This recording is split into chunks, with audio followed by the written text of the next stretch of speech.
All right. Welcome, everyone. We're live. My name is Jill Harani. I'm the VP of Marketing at Metazoa. Welcome to the Reset Button, where we chat with change makers and status quo shakers in the Salesforce ecosystem about getting ahead, staying motivated, and moving society forward.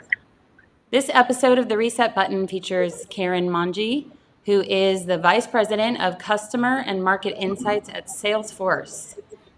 She is an internationally recognized thought leader and an author of 3 books, Working from Home, Making the New Normal Work for You, Listen Up, How to Tune into Customers and Turn Down the Noise, and Success with Less, which I just happen to have with me right here, and I highly recommend all 3. There's so much I could tell you about Karen, but instead of me saying it, I'm going to introduce Karen and have her tell us about herself. So, welcome, Karen. Hi, thanks so much for having me. It's great to be here. I mean, it was getting a little bit lonely in my home office. So even this feels like being in the break room. It's lifeblood, isn't Yes, it? it is. Absolutely. Yes. So welcome. Tell us a little bit more. I know I talked a bit about you, but tell us some more about yourself. Well, I am also, in addition to what you talked about, a professionally trained chef. And something I've discovered is that every viewer of every show I've ever been on, every boss I've ever had, and every customer, they all eat. And my last name actually means to eat in Italian. So what I like to tell people is, I guess on one hand, I'm probably perpetually in search of my next best meal, but maybe it's really that I'm always hungry. And I think the topic that I'm hungry for more of, like probably everybody listening today, is success. That's kind of the common theme, across those books and what I'm passionate about, which is helping people be successful, whether that's with your career, whether that's being able to work and to live well, or whether that's being successful with your customers, or some combination of all 3. Absolutely. That's awesome. I usually do an interview style session, but today I thought it would be great to just have you take the topic, how to build your brand virtually, as a workshop. So I'm actually going to turn it over to you, Karen, and have you take us through your workshop. Well, thanks so much, Jill. And it's great to be with all of you today, wherever you are viewing or consuming this content. And just to give you a little bit about my story, something that I have discovered during this pandemic, and perhaps you have too, is that past skills and experiences have present value. And that could be a network of people that you're suddenly drawing on to get new ideas, or customers you're calling on. And it can also be some skills that might not have been as relevant to you as they are right now. And as I think back over the course of my career, the first time that I did an interview about working from home, believe it or not, was 2002. At that point, I was in my sales career, and I was espousing the benefits of autonomy and choice, and how I could be so much more productive and really show up at my best when I had the opportunity to choose where I needed to be doing my best work. So I often like to say that I was working from home well before it was coerced or cool. Well, along the way, what I've discovered is, a little at a time, I was fine-tuning some skills that, unbeknownst to me, would become incredibly relevant right now. We all entered this work from home experiment simultaneously. And I don't know about you, but with very little training or preparation about how to do it well. And what I've come to discover during this period of time is, of course, first and foremost, we've all been interested in keeping ourselves and our families safe. That's critically important.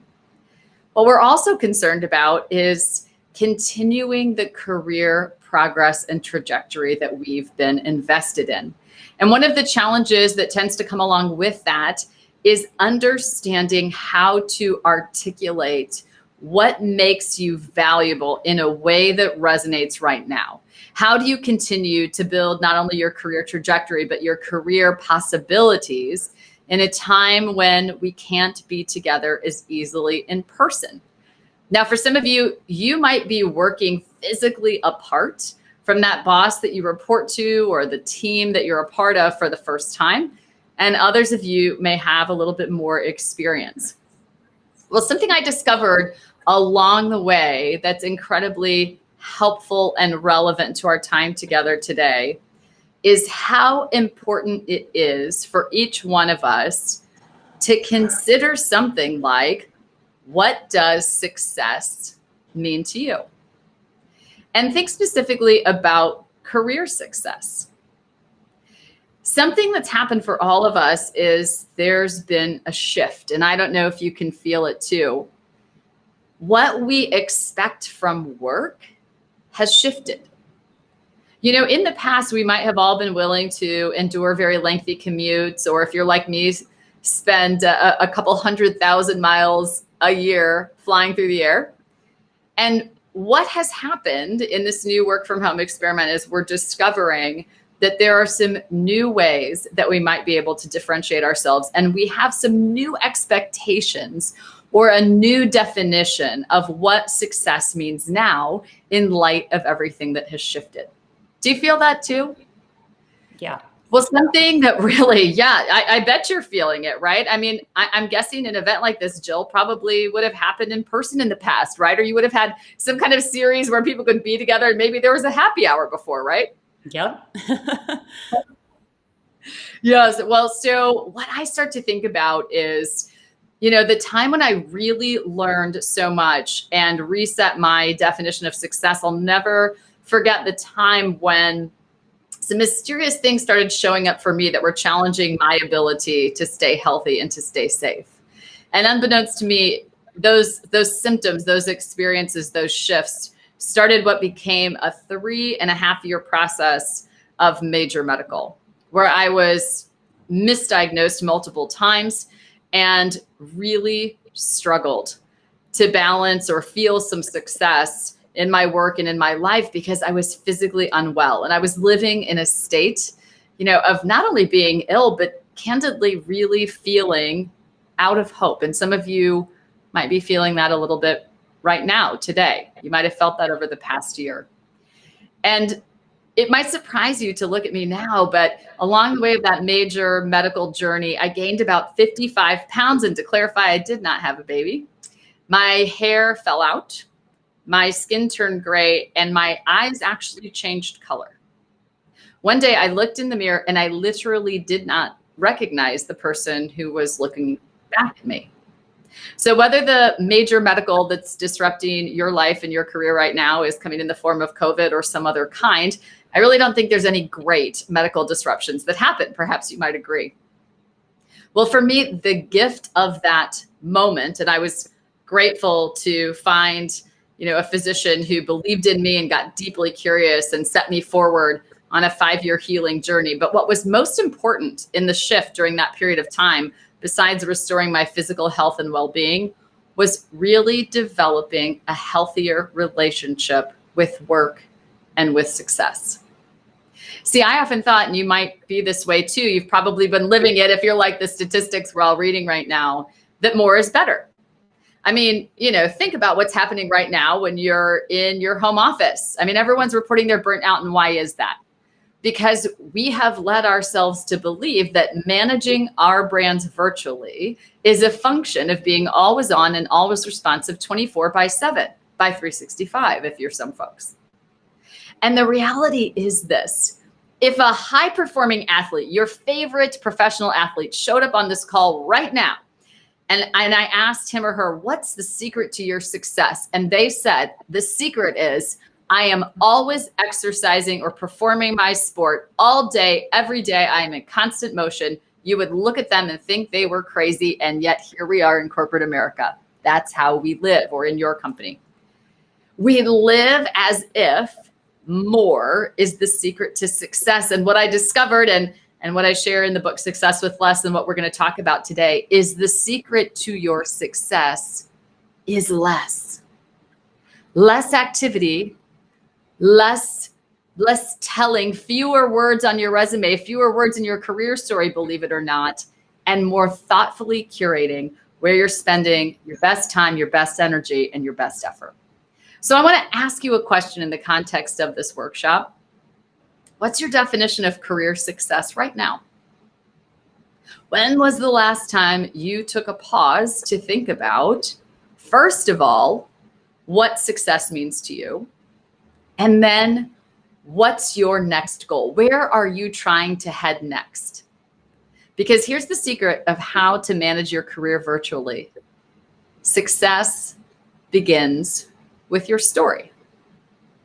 Now, I think about these moments when we try to reinforce or relay our career story, and they tend to show up at some key moments. Interviewing for a new role, being considered for or interviewing for a promotion, meeting a new boss or a new mentor, or perhaps in the context of something like this where we might ask you to share a few aspects of who you are or what makes you unique. And what I've discovered along the way is when you change your story, you change your results. And here's how this all threads together. There's a worksheet that I developed. It's called the Career Companion. And that's what we're going to follow along with today. And Jill will share the link with all of you so that you can follow along. What's great about the Career Companion is it's a free PDF. I mean, you can interact with it. You don't have to give me your email address to do it. But the reason that I developed this Career Companion is to help you and people like you articulate in as few words as possible what makes you awesome, some evidence to support it, and to frame up in the fewest number of words possible what your next goal is and how the person that you're delivering your career story to or whose perception of your brand that you're trying to influence can do to help you along the way in that journey. Does that sound like something that would be useful to work on together? Absolutely. Awesome. Well, I used to think that being able to manage your brand virtually was a result of saying a lot and doing a lot. And what I've realized is that old saying is true. The ultimate elegance is simplicity. Or maybe you've heard it described as, I would have delivered a shorter message, but I didn't have the time. Curating our story, our brand, what we want people to know us for, down into a few high impact words is a thinking activity. And here's what it starts with. What does success mean to you? What's your next goal? Do you know how you want to show up before we ever start putting words in this form, much less trying to convey them to someone who's listening? So here's what's so powerful about this Career Companion. And I'll talk you through each one of these sections. And, if you're someone who feels proficient in delivering your story, I like to use this in the context and as a resource in conversations with people that I am mentoring, people that I'm managing that are trying to go to the next step in their career. And then also in conversations with all of our teams and the people around us as we're all learning some new skills about how to manage our brand virtually and manage the perception of our brand virtually, which is the piece that we'll address after we talk through the Career Companion. So are you ready? Are you ready to get started? I am. Fabulous. Let's do it. So the first section of that Career Companion is you in a few words. And here's what I mean by that. Anytime you're having a conversation with a boss, and this could even be a performance review, and you're wanting to reinforce your brand, the most powerful thing you can do is to consistently use and repeat the 3 to 5 words that you believe most uniquely describe and differentiate you. Now, along the way in my career, like you, a lot of times I've thought that the secret to managing my brand was kind of getting meetings with big influential people, right? That one executive sponsor we all hear about that's like a unicorn out there that if only you can connect with them, they will open doors of career opportunity to you, to parts unknown, to fulfill your wildest dreams, even if you don't know what those dreams are yet. And what I discovered is even when you land the meeting with the big influential person, you need to have a compelling story.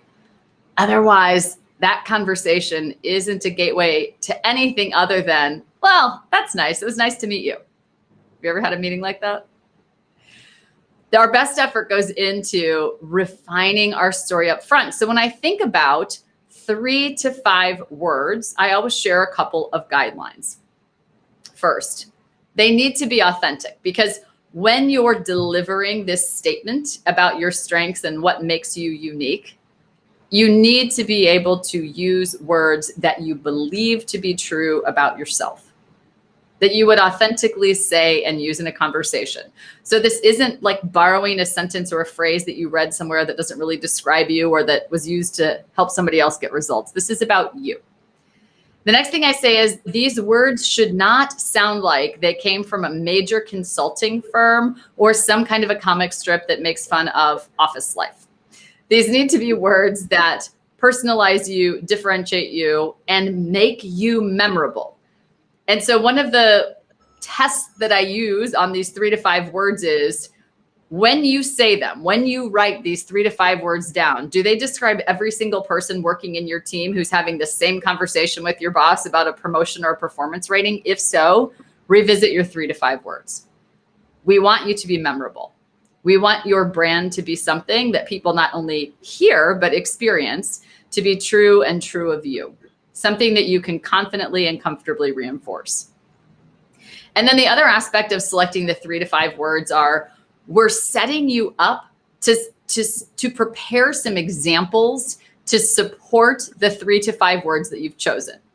So for example, if I use the word to describe myself, technical, and then somebody asks me, well, give me an example of a product you've designed or built, or something you like to tinker with, your favorite tech gadget, and I didn't have an answer, it would immediately make that word suspect in the mind of the listener.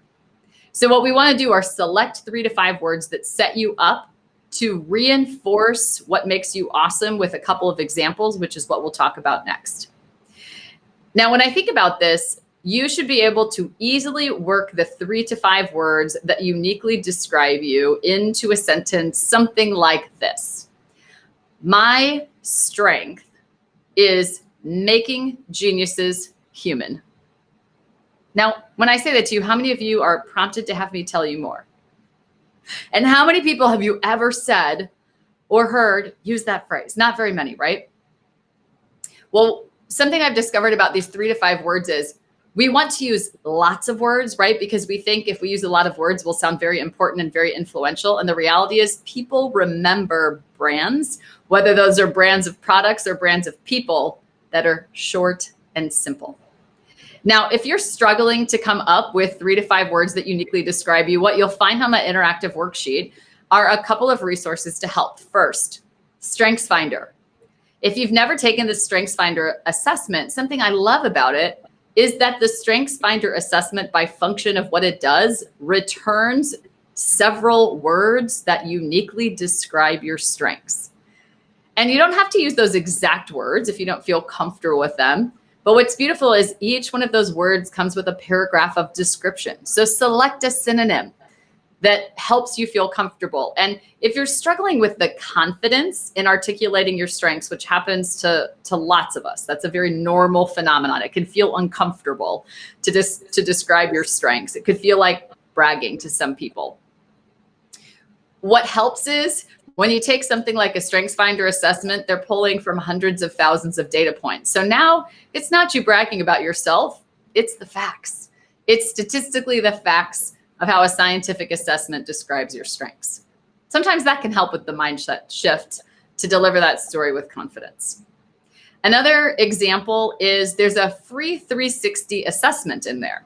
And what I like about this is it's a very quick and easy survey that you can send to your bosses, your peers, your customers, your friends and family.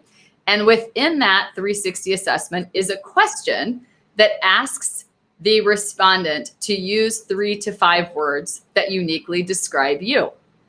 And what I found is when I see a word used over and over that surfaces from my peers, as well as my customers, as well as people in my personal life, what I know is that is an authentic, genuine aspect of my brand, of how I show up in every part of my life. The other area or tip that can help you zero in on those words or what makes you differentiated and unique are things that you do, activities you take, results you deliver that feel effortless to you, that often get feedback or comment or notice from others. So often when we're functioning in our area of strength, we feel like, well, of course everybody knows how to do this. This is so easy. Well, it's probably not easy for everyone. It's easy for you because that's your strength. So think about some of those times, think about some of those examples. And the key here is to practice your 3 to 5 words until you feel comfortable and confident delivering them, and to adjust those words if you're not yet feeling comfortable and confident delivering them. So once you have your 3 to 5 words in place and you practice, and I like to actually practice them out loud with people in my network who I trust. That can be a mentor, that could be a boss if you're fortunate, or a teammate, and give the others who are listening, who know you, a chance to make some observations about other words they would add, something they might notice that you've missed, or how you appear when you deliver that. Do you feel and come across as calm and confident, or are you a little bit chaotic and maybe shrinking back? Ask for some feedback and generously do that for someone else as well. The second part of building your brand virtually, besides being able to articulate those 3 to 5 words that uniquely describe you, is to reinforce them with a couple of examples. Now, I think about some of the best examples as the ones where you can illustrate and describe the before and after state, along with some kind of a quantifiable metric that helps people count or quantify how your strength was put to use to deliver an outcome or a set of outcomes. Now, the key when you're selecting these examples is not only to select examples that you feel best reflect your strengths. Ideally, you want to select examples that show how the outcomes and results that you deliver using your strengths are the kinds of outcomes and results that you can deliver for the person that you're trying to impress with your brand, or get to see you as a fit to either operate at the next level or for that job. So let me give you an example. I talked about making geniuses human as an example of a differentiated strengths statement. And an example I would provide is there is a 20-time book published author, a many times New York Times bestseller, and he approached our company, Salesforce, and said, hey, I've got a book coming out. I've never worked with Salesforce before. I'd love to make you a part of my launch plan. Is there something that you could do to help? And I was familiar with the person's work, and I thought, you know what? I see a number of resources, a number of ways that this could come to life. This could maybe be a trailhead trail. This could be an appearance on one of our series that we offer to our customers. This could be a session, a fireside chat that we offer under our strategic partnership umbrella with a couple of key organizations. And so my example that I often give is, before, what would have happened is this luminary thought leader would had to have go from team to team with a very disconnected message and no unified experience. And what I did was act as the personal concierge to make that message and that thought leader relevant to our company and to our ecosystem. And I put together a playbook that we've repeated with other luminary thought leaders that I call one luminary, many illuminations. And as a result of that, we've got 9 thought leaders at this point who are actively engaged in running this playbook with us, where we get to take someone fantastic and expose them to our entire ecosystem. So think about that. The before state was chaos. The after state, me using my strengths, was connection. You can count how many fancy luminaries are engaged. I won't name them for you here because it's irrelevant to our conversation. And it also has a little bit of a tagline, right? One luminary, many illuminations. You don't have to have the tagline, but the key is the before and after state and your quantifiable metric. That's the next section in that fill in the blank worksheet, which is you and a few examples. Now let's move on to the aspirational part of the story.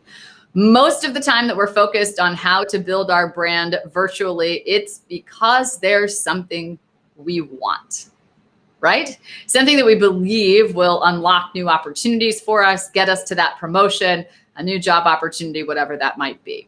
And so in this, I don't know if any of you have ever been the person that the interviewer asks you the question, where do you see yourself 3 to 5 years from now? And you don't have a great answer.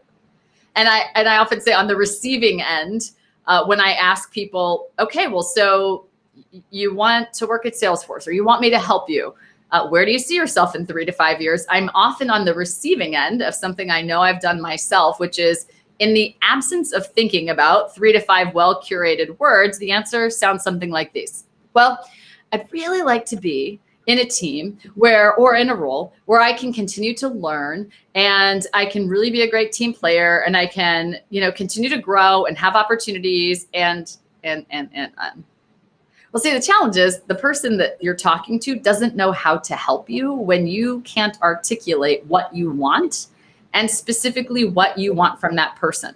So what you'll see is the next section in that fill in the blank worksheet is 3 to 5 words that summarize what you're seeking next. Now, those words could be as simple as a promotion to people manager, or a rotational job assignment, or an opportunity to interview with the hiring manager for this position. It could also be an investment in training. We're certainly all trying to reskill right now, and maybe you need some budget. That's a great example of an ask as well, where you're going to need to be able to articulate your strengths and how you're going to deliver outcomes and results that are relevant with that budget. But here's how this shows up. We want to be able to let that listener know where you're headed next. What's that next goal, so that they can get invested with you and open doors. So in my case of Making Geniuses Human, and that example of the one luminary, many illuminations playbook, my 3 to 5 words about what I'm seeking next are, I want to influence influencers. And here's what I mean by that. When we have the opportunity to work with these incredibly smart people, the outcome of that ideally would be that we amplify and co-create some new and relevant resources. And we have an opportunity to take those to new places and get new results. So along the way, I'm typically seeking some introductions, some opportunities, but ultimately it's, how do we create influence out in the market that compels customers and prospects to want to get engaged with Salesforce and build a more compelling vision of the future together. When you think about your 3 to 5 words, align them to where you're going next. And here's why it's so important, because you'll see the last section of that career companion is your ask. And I find that even if we land the big meeting and we prepare the big story and we're in the process of reshaping our brand, what ends up happening? We fall just short of making the ask, either because we don't want to bother the person, or because we don't feel confident, or because we don't know what to ask. Well, if you want that person listening to open doors for you, whether that's for the top performance review or the promotion or the new opportunity, you need to be able to articulate an ask of what you're hoping that person can do to you. In my case, it's asking some folks who are very well connected to introduce me to people in their network who might be candidates for this program, right? So I'm asking for access. You might be asking for approval. You might be asking for alignment. I'm seeking to get promoted to the next level, and you're looking at your boss saying, are we aligned that I'm ready for this? How could we get into alignment about where I'm headed next? The key to all of this is when you put it together, it becomes a couple of sentences that are crisp, clear, and articulate. And that 3 to 5 word brand statement is something that you can repeat and reinforce over and over and over. And I'll give you an example. When I have my career conversations with my boss, I orient our discussion around my 3 to 5 word strengths and examples to reinforce that message to my boss, who, by the way, even if we weren't in a pandemic time, we live in different cities. I rarely see him in person. Success begins with your story. And my question to you is, how well prepared are you to tell your story? Because whether you're delivering that story in person or virtually, you need to have a great story that you can deliver confidently, that comes with a crisp, clear, articulate ask at the end. Now let's add on a couple of nuances about delivering this in a virtual world. And I'll let you in on a little secret I've discovered that is meeting with wonderful resonance. While you start thinking of some questions, because after my next section here, we'll move into an opportunity to answer some of your top of mind questions.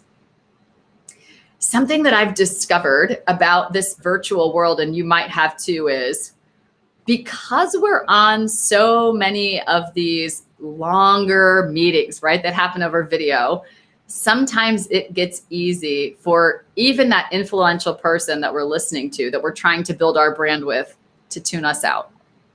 And I don't know if you've ever noticed that sometimes when you're conveying something in an email, even if it's this exact same message, something about your brand, something about your strengths, something about an ask, sometimes that context gets lost, right? And you don't always get to know if your boss is watching that in the midst of, an e-learning crisis and, a plumbing crisis and after 4 bad meetings in a row. Most of us, when we're thinking about building our brand virtually, though, associate FaceTime as being critically important. And I think that's, for so many of us, what we miss about the office, right? It's a little bit easier in an in-person world to get some FaceTime with the people that you believe can be influential in your career. And here's the secret that I've discovered. Are you ready? The power of a 1 to 2 minute video to build your brand virtually. And here's what I mean by that. I believe that video messages are more easily personalized and offer richer context than just an email alone. Would you agree? So if what I'm trying to demonstrate, for example, is that I'm present in my role, or I'm still aspiring, to go to the next level and keep learning during this time, or that I've got a new idea or need some budget or need approval, a 1 to 2 minute video is a remarkable opportunity that resonates to get a little FaceTime with your boss or your customer or that influential person in your career without needing to schedule a meeting. And here's what else is great about this video technique.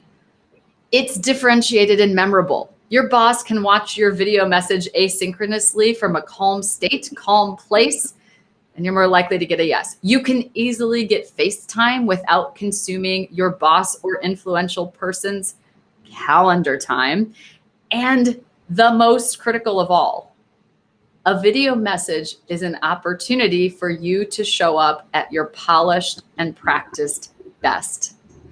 Because you can record your video, you can watch your video, and then you can re-record it if somehow you didn't show up the way that you wish to be seen.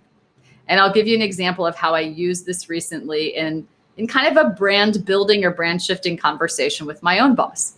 My inflection point coming into this year is I wanted to shift my brand and shift my brand virtually from being seen for being awesome at execution to being seen more as awesome at creation. And we were coming up on the point of talking about, career and outlook and plans and goals for the year. And so in advance of that conversation, I recorded a 90-second video that I sent to my boss. And it was very simple. I just said, first of all, I hope I haven't disappointed you. This is not a TikTok video. This is actually a meeting minimizer.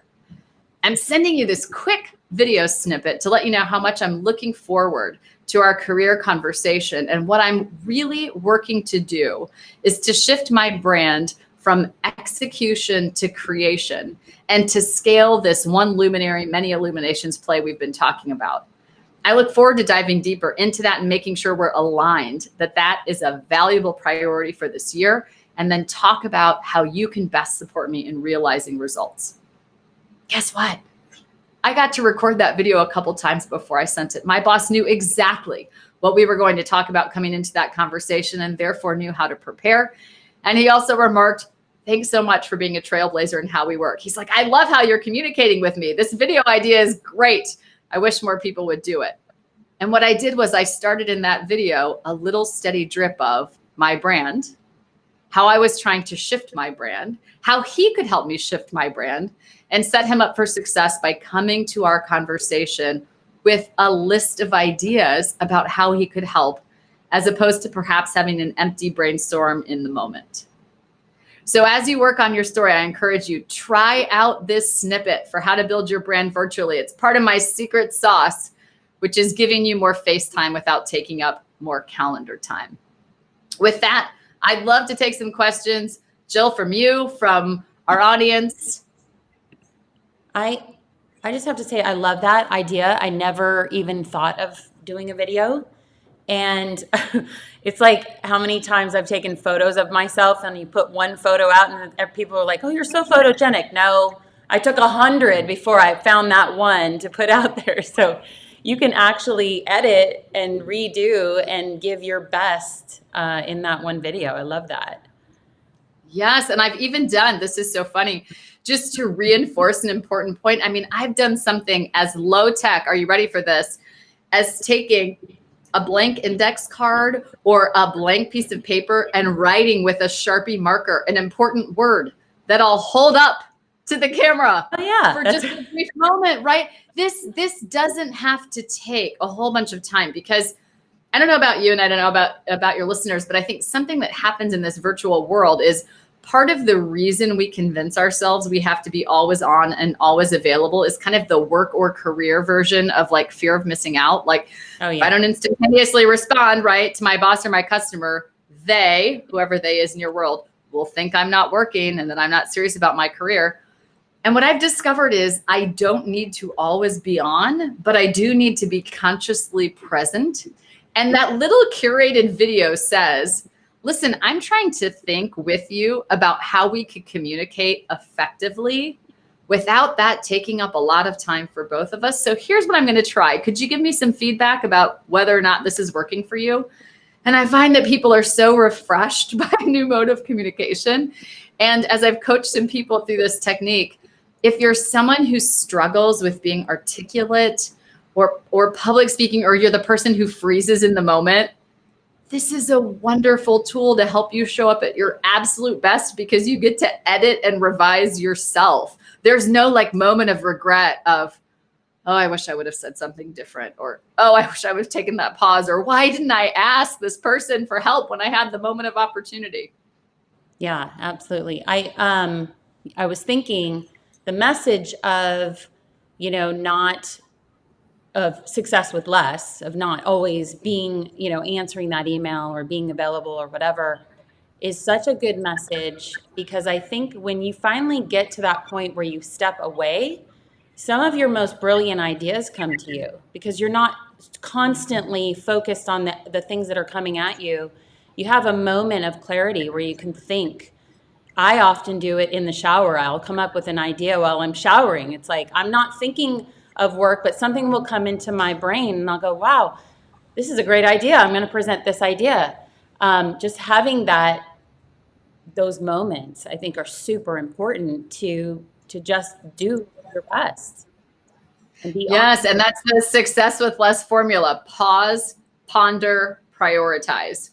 Because for all of us, it is impossible to see our way to a better solution without a moment of pause. It's exactly what you said. How do you create that I'm out for a run or in the shower moment of information synthesizing and new ideas showing up? And that reminds me, I talk about in working from home, because somebody's watching this like, I don't have time to do this.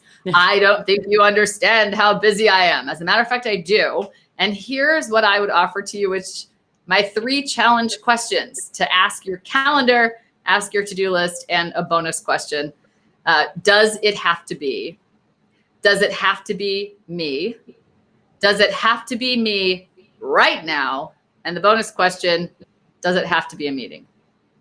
You know what? When I take a pause and look at some things on my calendar or on my to-do list that feel urgent, because I mean, if you're treating everything as important, then nothing truly is. But when I challenge like my calendar and my to-do list with those questions, I find out more often than not that not every single thing that's on my list has to be me and has to be me right now. And in fact, with this video technique that I just shared for building your brand virtually, each week on Friday, I look at my meetings for the coming week and I ask, does it have to be a meeting? And I block 15 minutes or 30 minutes the end of the day every Friday to replace meetings with video messages. Oh, nice. Yes. It's beautiful. You know, I don't know if you ever remember that feeling, maybe when you were, you know, could have been a teenager, you were in college and you find $20 in your pair of jeans that you forgot about, right? It's amazing. That's how it feels when you take a meeting off someone's calendar. This is the career version of I just found $20 in my pocket.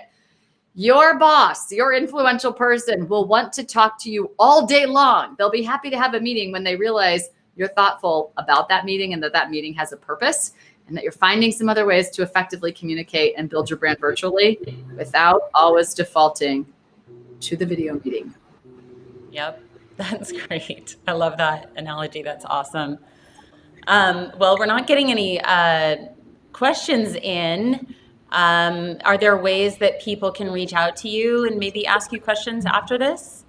Please, I welcome your questions, and I publish new content regularly and tips that I learn from people as well that I find inspiring and immediately actionable on Twitter at Karen Mangia and on LinkedIn as well. So I welcome connecting with you there. All of the books are, of course, available on Amazon. And then, you know, you'll see me floating around Salesforce events from time to time. Awesome. I know. I'm excited for in-person events at Salesforce. It's coming soon. It is coming. We must just keep believing. I mean, I think that's part of it, maintaining some hope, right? Yes, absolutely. Well, Karen, this was brilliant. Thank you so much for being here. I thank everybody who came, and I just want to say to not miss our next episode, which is May 11th at 10 a.m. Pacific time, where we will talk with Rick Guyan on the topic, what the ecosystem has taught us about the new normal. I'm excited about that session. I think there's going to be some great stuff coming out of that, talking about some of the vaccine cloud and other great things Salesforce does. So I will see you next time on Metazoa Live Reset Button. Thanks, Karen, so much. Thanks so much. Have a great day and be successful. Bye.